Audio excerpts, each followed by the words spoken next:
பிள்ளைகள் சிறார்கள் எங்களுக்கு காணொளிகளை அனுப்பி வைத்திருந்தார்கள். கடந்த ஆண்டு நாங்கள் வெளியூரை சேர்ந்தவர்களையும் சேர்த்திருந்தோம். அவர்களுக்கு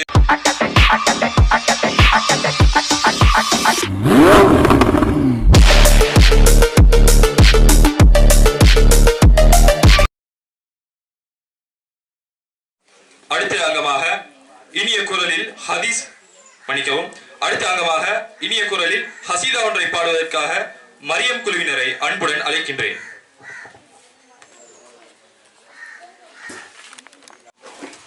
அடுத்ததாக உரையொன்றினை நிகழ்த்துவதற்காக சிறப்பு அதிதியாக சமூகம் அளித்திருக்கும் கண்டி மாவட்ட ஜனாச சங்க உறுப்பினரும் எல்பி குழுமத்தின் நிர்வாக உறுப்பினருமான திரு ரிஸ்வான் அவர்களை அன்புடன் அழைக்கின்றேன்.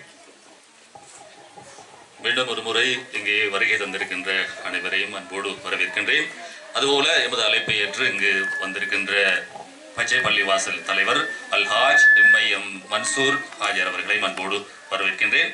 உங்களுக்கு தெரியும், கவிதை சமரிலே 30க்கு அதிகமான புறநகர் மாவட்டத்தைச் சேர்ந்த மாணவர்கள், பாடசாலை மாணவர்கள் கவிதை எழுதியிருந்தார்கள்.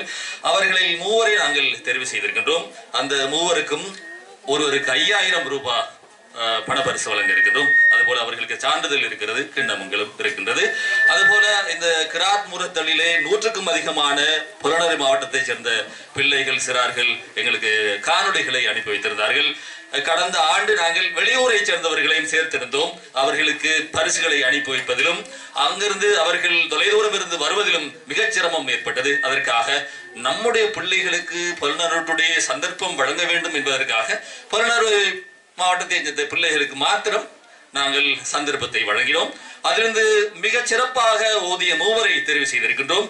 அவர்களுக்கு 2500 ரூபாய் பணப்பரிசு வழங்க இருக்கின்றோம். இப்போ